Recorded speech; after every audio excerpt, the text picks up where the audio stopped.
Welcome to the McLean Hospital Crafting Support Project 2025 Family Webinar Series. I'm Dr. Julie McCarthy, and I'm a clinical psychologist and researcher at McLean Hospital. Tonight, I'm very excited to have you with us for a presentation on empowering families with psychoeducation, multifamily groups, with Sarah Lynch and Betsy Oakleaf from the PIER program. So before we begin, I have a few reminders. Folks are welcome to change their names for privacy purposes or make any questions or comments in the chat anonymously. Please answer or enter any questions that you'd like answered in the Q&A box, and we'll save questions to be answered mostly toward the latter half of the presentation. And we ask you to use polls in the chat for any audience participation and to share any comments or resources that might be of interest to the group. And we'll be recording the presentation and Q&A discussion, and when recordings are available, we'll let attendees know. And to continue to improve our webinar series, we definitely encourage you to complete a brief, very anonymous and voluntary feedback survey at the end to share your thoughts, preferences, and any ideas for future webinars too. And we may share some of this information for quality improvement and future research collaborations to help expand supports like this for families in the future. So if anyone needs to run early, I'm just putting the link in the chat now. All right, so let's get started. So for our agenda, we've got a little bit of background for anyone who might be new to our webinar series. Then we'll move into the presentation, and then we'll have the Q&A and closing remarks. So if you're here today, you may have heard this before, or if you're new, welcome. And to understand who's with us today, we're going to do a quick poll on what kind of role brings you to the webinar this evening. So let me pull that up. Okay. So if you don't mind, you could just answer the question, what best describes your role? Family member, person with personal lived experience with mental health challenges, clinician, or none of the above. Or you also may find yourself with intersecting identities too. All right, thanks for so many of the quick responses. And we'll close the poll in a few seconds in 3, 2, 1. All right, and so it looks like most of the people with us are family members, and then we have also some representation of folks with lived experience with mental health challenges, clinicians, or other categories as well. So welcome everyone who's with us. All right, so what brings many of us to this type of webinar is perhaps currently or at some time in the past being in a position where either we personally or maybe someone that we've worked with has been in the position of needing help, and either they may not have been ready for that, or we didn't exactly know what to do to help them in that process. And it can be very frustrating or confusing to not know what to do. And so in the spirit of really bringing together a collection of resources that have evidence or research behind them to show that they've been helpful to different people, we really wanted to create a series where people could find those approaches that have been tested and are being delivered or maybe could be delivered in places that could help families like yours. So we have a number of different excellent topics this year, and we're in the final stretch of our last few topics this fall. And so feel free to tune into the last two as well that will be coming up. And for the ones that have happened in the last couple of years, you can find them on YouTube at our Crafting Support Project page. And the ones from this year will continue to be uploaded as they are ready. And we also have created the Crafting Support Project, with the generous support of our donors to the hospital, to now provide an insurance-based option for one-on-one coaching to work with me or someone on our team for people who are in Massachusetts. And we offer as few sessions as people like, up to 8 to 12 weekly one-on-one sessions, virtual or in person, this year and hopefully ongoing. And this is insurance-based, as I had mentioned. So if you're interested in getting this type of support, we use CRAFT or Community Reinforcement and Family Training, CBT, and motivational interviewing. Feel free to get in touch with me by email at jmccarthy@mclean.harvard.edu if you'd like to learn more. All right, so in a moment, I'll be turning things over to our presenters for today. A little bit about them. We have Sarah Lynch, who has been a national trainer through the Maine Medical Center and the PIER Training Institute since 2005. For the last 2 decades, she has dedicated her career to early intervention in psychosis and evidence-based treatment models. She relaunched the Portland Identification and Early Referral or PIER program, a first episode in clinical high risk for psychosis treatment program at Maine Medical Center in 2015, and continues to work toward expansion and sustainability of these services statewide, which is so important. And she's led multi-site projects with Dr. William McFarland, who created the multifamily group approach. She's trained and supervised clinicians nationally in early detection and team-based care, community outreach, multifamily groups, and cognitive behavioral therapy for psychosis, or CBTP. And we also have with us Betsy Oakleaf, who has personal lived experience as a parent who's participated in multifamily groups and then became a clinician and family navigator in an inpatient psychiatric setting in Maine. And she's led support programs there for multiple years. And then she also serves on their advisory board, I think with the PIER Institute, and she continues to help families navigate the mental health care system, most recently through what's called the ClearPath Family Solutions at clearpathfamilysolutions.com with a colleague from the hospital that provides coaching, not clinical support, but coaching for folks, for families who are looking to help their loved ones. So before we get started with their presentation, I'm curious about how familiar people are with the multifamily group approach to begin with. So let me launch that poll. If you don't mind, feel free to share how familiar you are with multifamily groups or MFG. Not familiar at all, this is brand new, which is totally fine. You're in the right place. 1, mildly familiar, 2, moderately familiar, or 3, very familiar. Maybe you've participated in these groups or maybe led them yourself too. All right. So we'll give folks another couple of seconds to complete the poll, and we'll close this out in 3, 2, 1. Okay, so it looks like the majority of people with us tonight are brand new to multifamily groups. So I'm so glad that you'll be able to learn a little bit more about this with us today. And then we have someone who's a bit familiar and a couple who are very familiar. So thank you for sharing. All right, so I'm going to stop sharing my screen, and Sarah, I'll let you take it away with your slides. Okay, thank you. How's this working? Can you hear me and see the slides? That looks great. Thank you. Okay. Well, thank you everyone for having us, and thank you, Julie, for the introduction. Um, I think Betsy and I are both excited to share something about multifamily groups with you today. Um, just to say that I have been working in a coordinated specialty care model for early psychosis for many years, for about 20 years. And and there are other models that there are other training models in coordinated specialty care. There's On Track and Navigate and different models that definitely have family support and education as part of them. But are we feel strongly about the multifamily group experience just because the experience as a family member can be pretty isolating.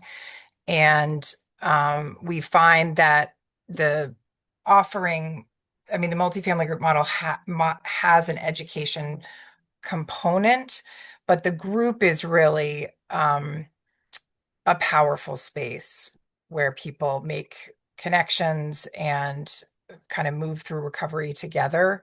And the research evidence is that family members report improvement in their health as well, having this kind of support.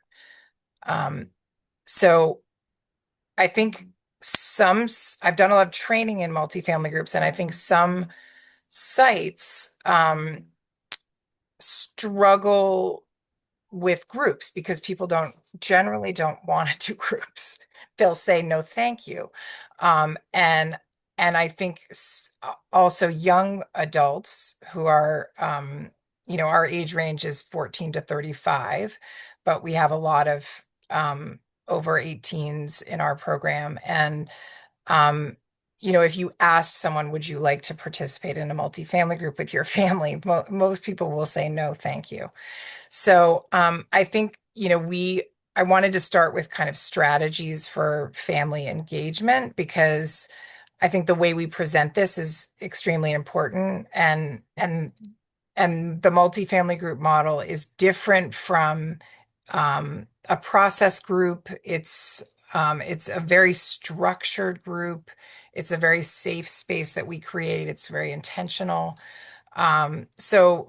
Just in terms of family engagement at the outset, we focus on honoring the young adult's autonomy in their treatment, um, offering a unique sort of parallel program for families to get education and engagement with another clinician on the team from the person's individual clinician. And we have a lived experience support kind of throughout that process with a family peer support specialist on our team. And the multifamily group is offered as, to the young person and the family as a space for mutual understanding, support, recovery within and between families. And so we sort of work towards with some steps ahead of it towards bringing people into a community of other families with staff. Let me jump in here, Sarah. I want to say that um, the multifamily group is structured, but it's structured in a very simple way. It's not an open group where you just everybody talks about their problems and doesn't get anywhere. There's a certain process that you go through, but it's still very simple, and it's very engaging, and it really works. But I just want to be clear that the structure is simple, it's comfortable, and it's easy to do. Thanks, Sarah. So when working with the young person or young adult, we expect ambivalence about family involvement. I think I want to say that it's called multifamily group, but we think broadly in the definition of the network of support for that person. People have brought roommates, partners, extended family to group. So it's really the participant's choice about who's involved in their care. And then we offer boundaries and choices in how that involvement happens. Um, and I think I have found over the years that the way we frame family involvement is very important. And I think it leads, I mean, I have, for the most part, had success in having people involve support people. And sometimes it takes time and we return to it. But I just want to say that to start. And then as far as we have sort of a parallel process of engaging families that starts with a one-on-one family peer support connection. We have weekly family to family Zoom calls for both prospective families and current families in the program. We offer a monthly education workshop. And as I said, we have a separate clinician assigned for initial family sessions. So we do a lot to join with families and engage with families and really present the program as very family based.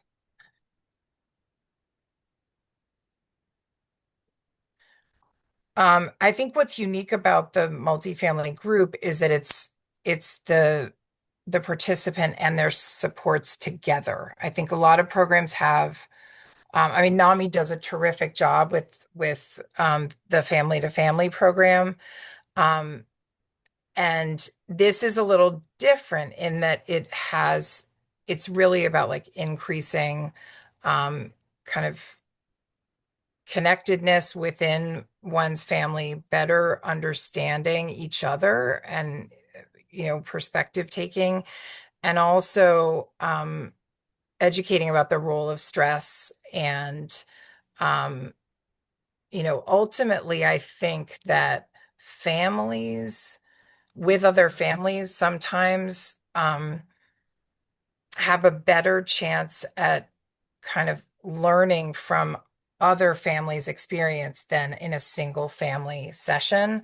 I've just seen really amazing things happen in the space where parents can hear something that they're struggling to hear from their own child from another member of the group or from another parent. So I think there's a lot of kind of cross parenting, um, and especially in this age where people are trying to be independent of their family, but also needing their family. It's just it's really powerful to see how people sort of find this safe space to share over time. And that's really the idea is that um, after an episode of psychosis, um, people are often maybe coming back home to family where they've been living apart. Um, and they may not know how to talk about it or how to, engage with kind of the world again. And we sort of start with this multifamily group as a safe space to practice talking about it and practice just socially engaging with other people. And there's something really powerful about being in a cohort of people that get it. And I don't, I think Betsy may have more to say about that. Yes, absolutely. And I would add to what you said earlier, which is that it's not just parents understanding the dynamic better or hearing it better from other people, but it's also their young adult loved one as well, hearing other parents talking about what their struggles are. And there's a sense of I'm going to say camaraderie that develops because people begin to realize that we're all having generally the same kinds of experiences. We generally have the same kind of fears, struggles, whatnot, and the structured sharing that we end up doing um, really highlights that, and we all learn from from that, even though it may not be focused on our exact problem. It's generally a really good fit. So. I also think that some people, I mean, we really allow people to come and just listen at first, and share just a little bit. And it's a rolling group so that people, um, there's individual family joining sessions and things that happen to lead up to the group. But what's nice is that people are at different phases of recovery and with engagement in the group. So they've gotten used to sharing their story over time, and so there's naturally leaders that have been in the group for longer that are kind of helping to welcome the new families into the group. So I think it's really nice to be able to um, have people just listen and just, initially just um, get the sort of sense of community from people that are a little bit more comfortable sharing. Um, I think we promote different, I mean, it's a problem solving model that's based in some of the education that we provide. And um, we are able to we do a problem solving for one person or one family member or person participant in the group, and they leave with a really clear plan of what they're going to try in the next 2 weeks, and then we meet again and sort of discuss how it went. And I think it allows people to kind of get out of their own situation and help another person. And I just find it's really lovely how like some of the young people in the group um, and the parents become very, very committed to each other and really, really want to, their people are connecting people with resources in the community or with people that they may know related to jobs. I mean, there's just like a lot of community building that happens. So this is kind of the model. There are 3 joining sessions, um, initially separately with the client, inviting them to involve family members. So there would be separate joinings and then joinings together. And then there's a workshop, an education workshop that we offer monthly. And the education workshop has lived experience alongside from both the parent perspective and the participant perspective. And then we bring families into the ongoing MFG, which happens every couple of weeks with families and clients together. And I mean, we say 1 to 2 years. I mean, I think people can have a benefit being in group for 6 months, or 9 months, but I do tend to see that, our program is a 2 year long program. So, um, I think people get out of it what they put into it. And I do find that, some people don't want to leave the group. And some people, it's just a natural time course of like, when is the right time to kind of graduate from the group. Um, and just a little bit of the details about like when we bring new families in, we do a getting to know you group where there's some kind of icebreaker and just sharing about people as people. And the facilitators share about themselves as well. And um, so that's a group where we're kind of not really talking about experience with mental illness. And then the second group is the one time where everybody shares about kind of what brought them into the program and what brings them into the group. And facilitators share about that as well, about either their own lived experience or what brings them to this work. And so that's even with new families coming in, we repeat these groups so that everybody gets a sense of, hearing people's stories over time. And somebody new to the group may share very little, and then once they're 6 months into the group and they're repeating that when new families come in, I've experienced it many times over that people share very differently. Once they're more comfortable in the group, they may share a lot more about their story. And then the ongoing structure, which Betsy kind of alluded to, is really kind of a what's going well, what could be better process where we go around the group and everybody shares for themselves. So it's not about your loved one's recovery. It's really what is going well for you as parent, sibling, person in treatment. And then we kind of look at all the things that people reported, all the successes that people reported, all the things that were on the what could be better list. And um, and we have some guidelines that Betsy and I will show you, but they're guidelines that we go over in the workshop. And if people have trouble thinking of a what could be better, sometimes the family guidelines help prompt people to think about something they might be working on or like to work on. And then we select a problem, and it's usually like we want to get pretty specific for a person in the group. So it's really specific to, because there can be it can be tempting to kind of like pick something general.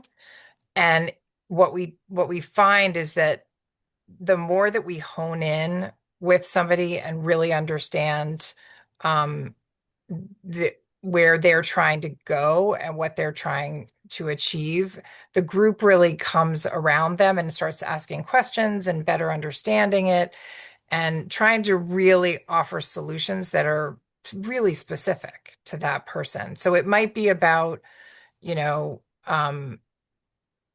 it could be about anything from like a parent managing anxiety, um, or worry to a young person having trouble getting up for their classes and or having trouble meeting people socially at school. That's one we did last week in a group that I run. Was that, with classes just starting, uh it's a 20-year-old in my group, and he was having trouble with like conversation starters and knowing how to kind of, I mean, he's wanting to make some friends. And so it can be anything, kind of any number of things. And then we go through, and the whole group participates in generating solutions. We do kind of a weighing of pros and cons, and then um, that person leaves with an action plan that they're going to try.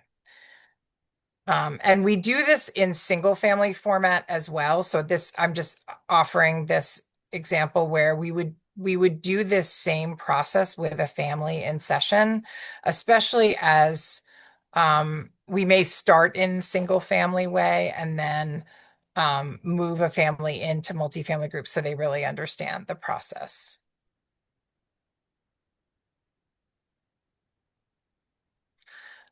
Um, Now we're just going to say a little bit about the education workshop, um, just because there's a lot of normalizing of symptoms and a range of experiences. We talk about psychosis on a spectrum because oftentimes psychosis can be uh, misunderstood or misinterpreted. Um, and we sort of offer some education and lived experience examples with the peer support specialists in our program. And I think we do a really good job of offering a message of hope, alongside the reality of kind of what those experiences were like, and then kind of where with peer supports and family peer support, sharing kind of what is it like now for me, a couple of years out from the experience. So these are just gives you examples of some of these slides of the continuum of sort of some of the prodromal or early warning sign symptoms that people experienced. So sort of from baseline to full experience of hallucinations, from flexible thinking to cognitive changes and distortions to more fixed thinking, and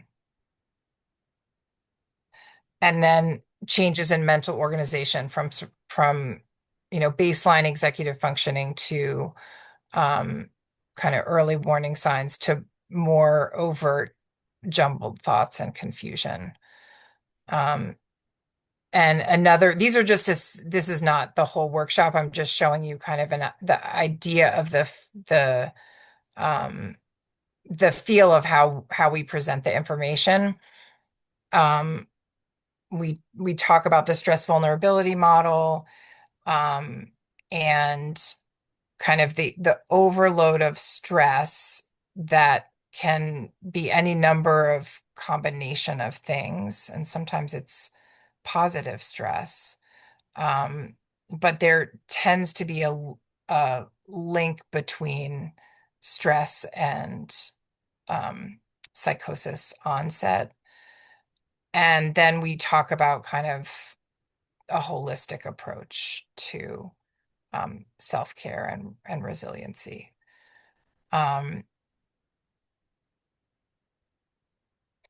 and these are the family guidelines that are based in some of the experience of psychosis and the kind of sensory overload and the need to kind of shift how families communicate and engage with one another.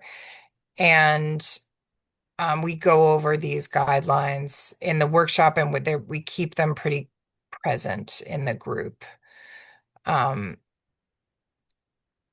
and I don't know, Betsy, if you um, have anything to add here about the guidelines, or using them in the group, or I when think you they're were in the very group. helpful in the group and in everyday life, frankly. We tend to go on about our lives and we're all operating in a certain way, and then something happens with our loved one and things are not going right, or we can't and we don't understand. And so these are the kinds of things that you can think about when shifts happen in our lives, any shifts, not just something like that. And it sort of helps. I mean, the first one is go slow. Well, to read through them all and consider them slows me down and it slows the group down. And it really helps you when you slow down to start thinking about, okay, what are the changes? What do I need to do? And these are the things that that we all want to consider when things are changing and we need some supports. That's sort of the way I look at it, Sarah. Absolutely, yeah. I mean, they can seem really simple to people, but I actually think that they are, they're really like rooted in. Um, I think they offer a lot of opportunity for empathy. Yeah, they're Um, rooted in and real life, right? yeah, And not everyone, like I can remember going to multifamily group and maybe one would stand out in the last 2 weeks in my life, and that would get my attention. And I'd start thinking about it, especially like ignore what you can't change, right? That one is oftentimes a hot one because you got a shift in life. Okay, I can't change this. So let's think about some of the other guidelines. It's really helpful. mhm.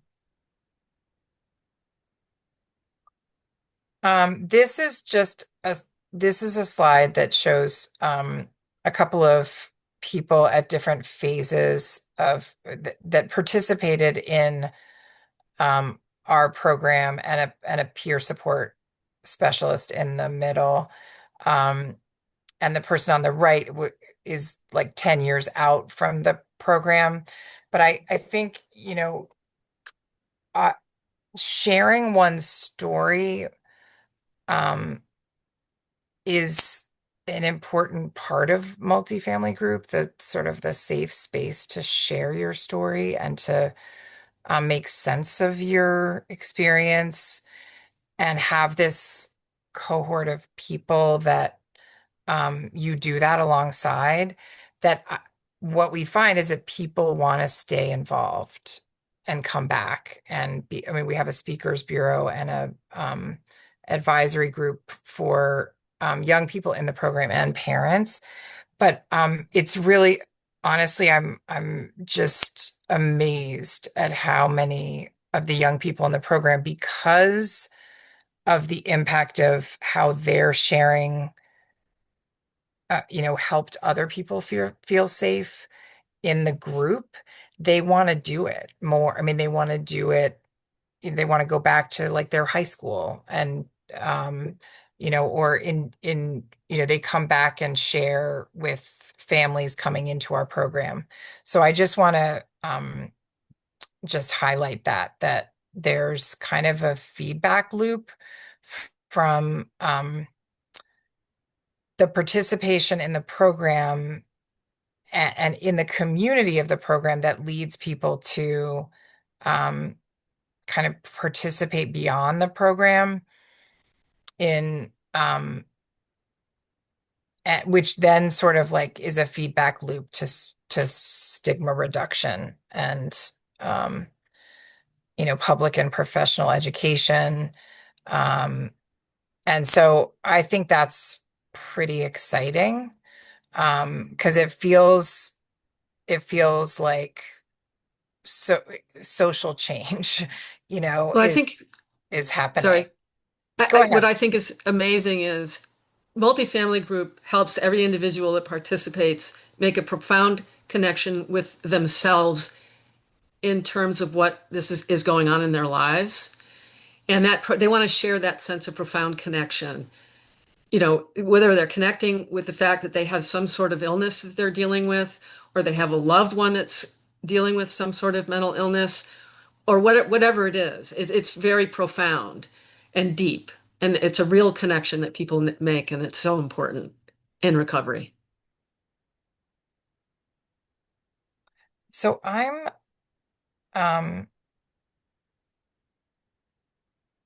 these are just some of our staff on our teams, our multidisciplinary teams, um, in Maine, and I'm gonna have Betsy put her, I'm gonna have Betsy put her email, um, address in the chat. Is that what you want to do? Like, because I don't have your contact email here, but Yeah, I uh, wish I'd thought about that. Hold on. How do I do that? Oh, I do it in the thing there. so I'm going to stop sharing because I know Julie, what we wanted to do is have the rest of the time for kind of question and answer. And so we kind of gave you the overview, but I want to be able to be responsive to some of people's specific questions. Thank you so much, both of you, for that wonderful presentation. I feel like you really brought multifamily groups to life. And so it's not just this term, but we really got a great glimpse of what people actually do and why it's so meaningful. So I did put your email, Sarah, in the chat. Betsy, if you would like to add yours, you're welcome to, or if you want me to send that out to folks later, we can also do that as well. So anyway, if folks have questions, for either presenter, please feel free to put that in our Q&A. Thanks so much, Betsy, for adding your info in the chat. To start us off, though, I thought I would ask a few questions to get us going. I wonder, since this is such a great opportunity for families, how do families most often first learn about multifamily groups? Because I also noticed in one of your slides, you talked about how there's some programming for prospective families too. So I was just curious about how people usually come to your group door.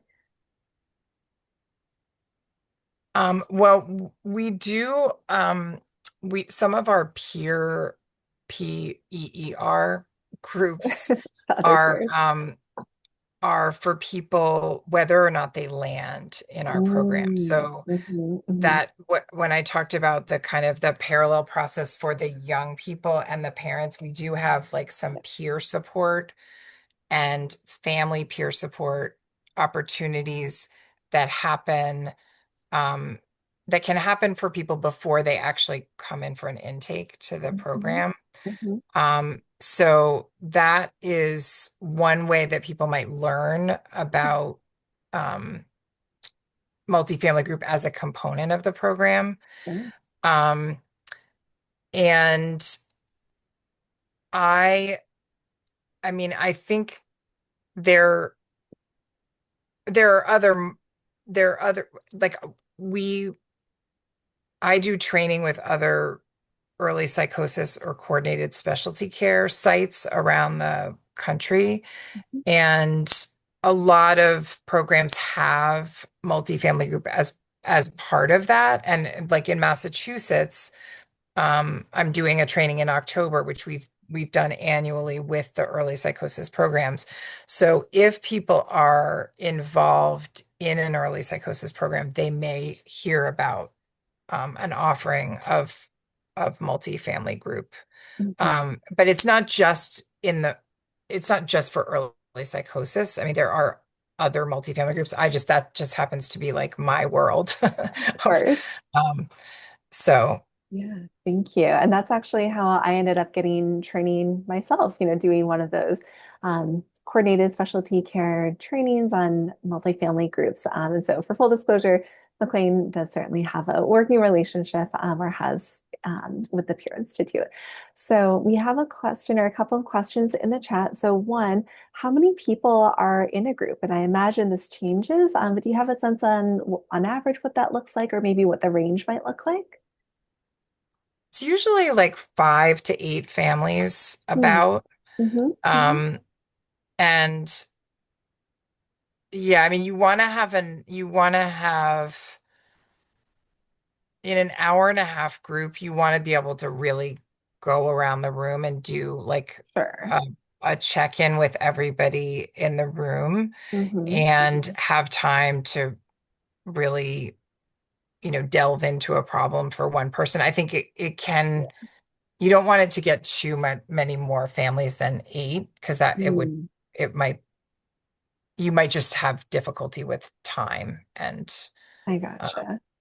That's really useful to know. And when you say 8 families, would it be limited to a certain number of family members who want to support their loved one with psychosis? Let's say if there are two parents or maybe siblings or grandparents, what does that usually look like? we say like, come with I mean, so I think typically it's one, maybe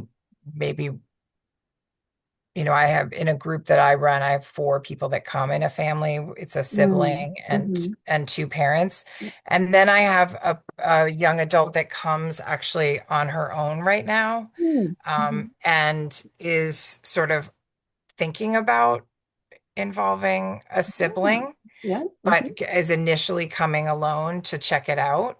So I think it Hmm. ranges from, you Hmm. know, from bringing multiple family members to one family member. And um, we do, sometimes families want to start in the group. Sometimes the participant wants to start on their own to check it out. And so we obviously want them both there ultimately, but it's kind of it can be any combination. It sounds like there's a lot of flexibility. So I love how you're trying to meet people where they're at. So another question is, are groups organized around the age of the person with a mental health condition? Or is it sort of open to people throughout the course or spectrum of psychosis? We do have, because we have a really broad age range, we do Mm, have a kind of a high school group, 2 high mm, school mhm, groups, and then we have some groups that are more in the um, I mean, we do have groups based on age. We have more mhm, like young adults to mhm, like older adult because our mhm. we go up to 35. Mhm. So I would say we have sort of like 3 cohorts of ages. Gotcha. And we try to match people that way, Mhm, mhm. kind of age and stage. Got it. Okay. Thank you. So it sounds like matching more based on the participant with psychosis, not necessarily role of the family members who's supporting them, correct? That's correct. Yeah. Okay. Yes. Thank you. And then also, I think this might kind of depend on certainly the clinical population served. The next question is, are these multifamily groups ever kind of specific to mental health condition, like bipolar disorder, maybe with psychosis, or schizoaffective or schizophrenia, or is there perhaps a mix more often? So that's a really good question because I think there are I mean in the literature people have done multifamily groups for for bipolar disorder Mhm. specifically. Yeah, yeah. And our program, because it's early psychosis and there's some kind of diagnostic uncertainty, we Mhm. do these are people that are within 2 years of a first episode of psychosis, Right. and we do blend we do some education that's specific to bipolar disorder, but we have people that are that have been diagnosed with schizoaffective disorder or schizophrenia, together with people with bipolar disorder or major Yeah. depression with psychosis. So Mhm. we sort of like um, we we have a blend Yeah. uh, within the group, and it tends to work from Mhm. my experience. Mhm. Thank you for sharing. I believe that's also the case for how our multifamily group works at McLean as well through our On Track First Episode Psychosis Clinic. More inclusive than not for sure. So another person asks, I think, a question to your earlier point in the presentation about how this program sounds so helpful and how can family members perhaps try to do or say something to convince their loved one to participate, knowing that it might take some time. So, any thoughts about that? I might let Betsy try that one. Well, I'll tell you, having spent 8 years working in a psychiatric hospital as a family navigator, supporting the loved ones of inpatients, I talked to many families about the peer program when it was appropriate, and oftentimes, young adults don't, I don't, there's nothing wrong with me, right? Or it's some variation of that, or I don't need your help. I don't need help at all, right? So Mhm. that's a very good question, and I will tell you specifically, it depends on your relationship with your adult child or young adult child. Um, so I would come up with different strategies depending on that relationship.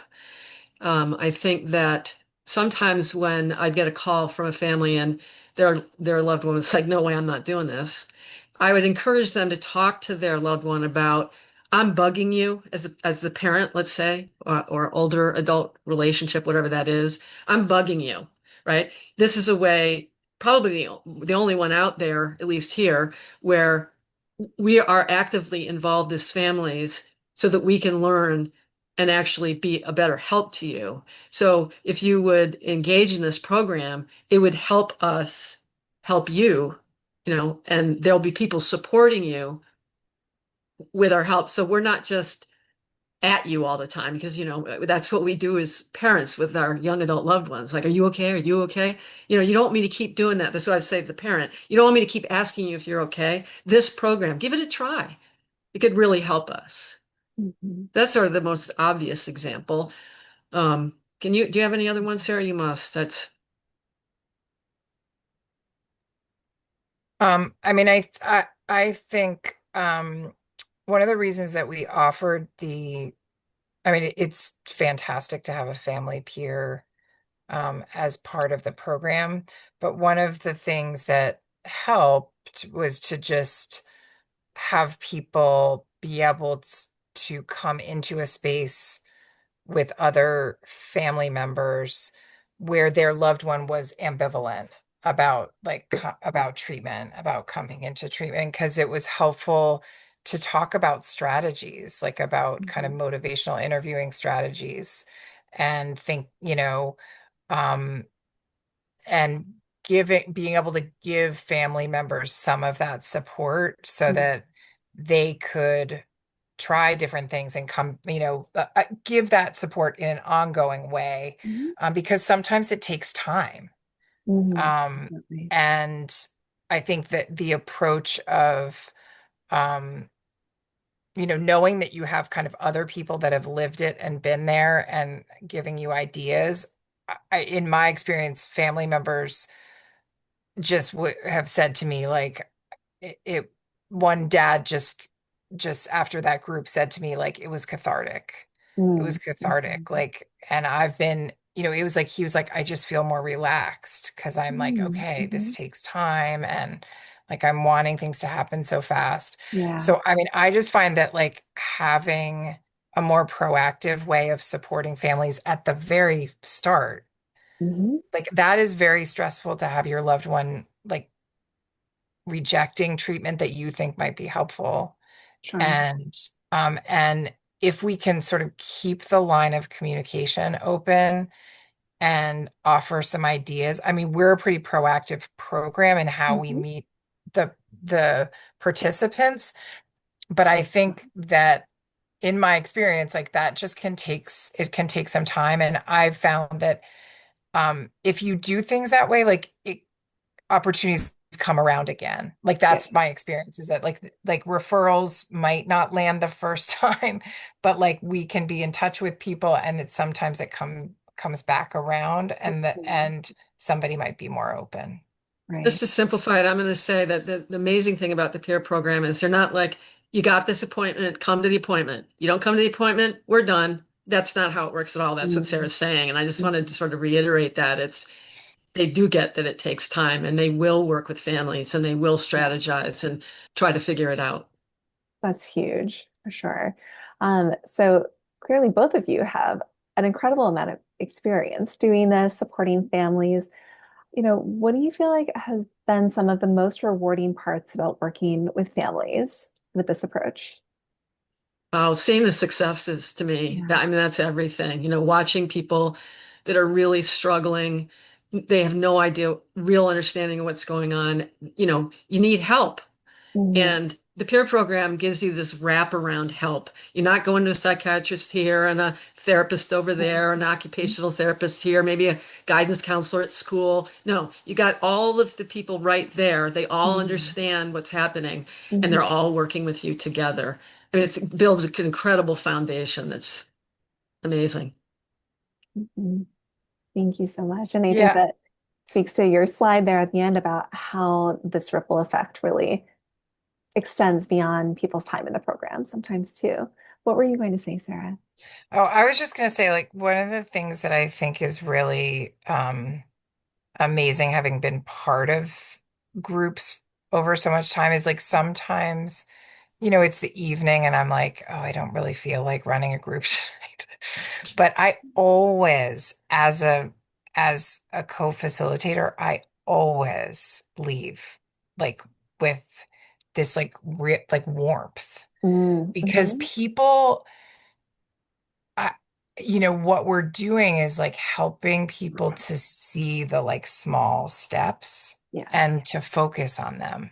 Mhm. And I just feel like people, like I benefit from that in my own life. Oh, yeah. All of us do Yeah. from like having, just recognizing like where we've been and where we like, what steps we're taking. And it might be, I mean, I think it can feel painfully slow sometimes, Mhm. but I find like the thing that's amazing is seeing people like make that shift and Mhm. start to do it for like other people in the group. Yeah. And then When when I I said like, successes, I meant those little successes. Sorry, go ahead, Sarah. yes. Yeah. No, I mean, but like when people graduate from the group, I mean, like these other families like remember all these details. Like Yeah. they reflect them back. Like I remember when you Mhm. first did blah, blah, blah. It's like there's all this sort of like really tuning in to these other people. And I just find that it's like you get out of your own situation and you're kind of um it's yeah, it's very impactful Mhm. that shift. Yeah. Thank you for sharing. And I'm so glad that, you're sharing not just what this is like for families, but also for yourselves. And I think that really speaks to how collaborative this approach is too. And I'm not sure if this is the case, but for whom, if anyone, would multifamily groups not necessarily be appropriate or the best fit? Um, I mean, I think I would say that if there's like an unsafe dynamic or like Mhm. abusive situation in a Of family, you would not, course. obviously. If I think sometimes people might um need a little bit of like if somebody is more symptomatic and maybe like it would feel overstimulating, Mhm. you might start in like a I mean, I think the model is sort of built that way that you would start in like a joining kind of way. Yeah. It's kind of that And, lead in and period. know that about a person. But I think, in some cases it would be like, take more time to Mhm. enter into the group. But I think I mean, I would say that in divorced family situations, like some people will Mhm. say, like, we can't be in the same group, or and that's been an issue to work out. Um, and in my experience, when people actually see, I mean, I've been able to have people in the same group and really and do very well. And Mhm. it's like makes it safer with other families there, actually. Yeah, right. And be able to kind of like problem solve like two homes kind of like or come to the same page. But I Mhm. think there are times when people will say, well, we can't do that because, we don't Sure. have and I think that we have started out by having like one parent come to one group and then the other parent comes to next. We've tried to do that if people Sure. really say we can't be in the same group. But so, I mean, I think we try to sort of figure out what's the most what's the kind of safest for the family. But Right. I don't know if there's any other thoughts you have, Betsy. No, I think you covered it really. I mean, I think there's a component that you probably work on that's I'm not a part of is helping, and something I did at the hospital, which is why I'm bringing it up, is helping family members that seemingly can't get along understand that the focus is on your loved one, and it's so important to separate out what's Mm-hmm. going on between you, and that you can do that in this group if you can, and coach them through doing that. And then they can see that it's, they can, and that can help the whole dynamic in their family as well, right? Because Mm-hmm. your loved one that's struggling with a mental health issue doesn't need the difficult dynamic between, let's say, their parents, and Right. helping coach parents to kind of separate, step back, and really focus on their loved one is very valuable, and they can learn that. Great. That's definitely a wonderful opportunity. So we'll wrap up in just 1 minute and then we'll do closing remarks. The last question is, how do people join the group? Is there any sort of central directory of multifamily groups, or if people are located, outside of Maine or outside of the McLean area, any suggestions for the best way to That's a track really down good the groups? that's a really good I mean, a good question. And um there isn't that I know of. I mean, I know that like within I mean there's a directory in terms of programs, but in terms of multifamily Mhm. groups themselves, I don't. I mean, I have people contacted me a lot that ask that about like a certain Mm. region, and I Mhm. may know. Um, Mhm. but I don't think that exists, Maybe there's not one yet, unfortunately. I wish that but it maybe there did. could And be. maybe that's that maybe that's the next thing I'll do. All right. Well, thank you for your openness and honesty, and this wonderful presentation. I'm going to share my screen for a few closing slides, and then we will wrap up. So, if people are interested in multifamily groups, at least at McLean, there are some resources here. Allison Nelson Elliott is the social worker who is the program director of McLean on Track, our early psychosis coordinated specialty care program. And she leads with our peer specialist, Steve Fideli, a parent group monthly, but she also leads a multifamily group specifically as well. So if folks are interested, feel free to get in touch with her at anelson-elliott@mgb.org. And also, don't want to forget my own plug for the survey for feedback.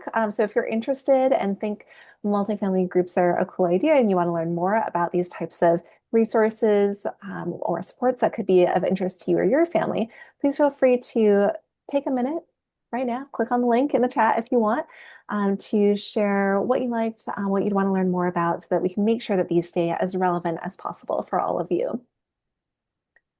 All right.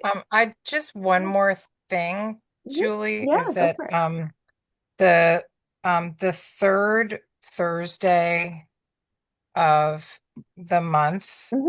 of every month from 4 to 5:30, Hmm.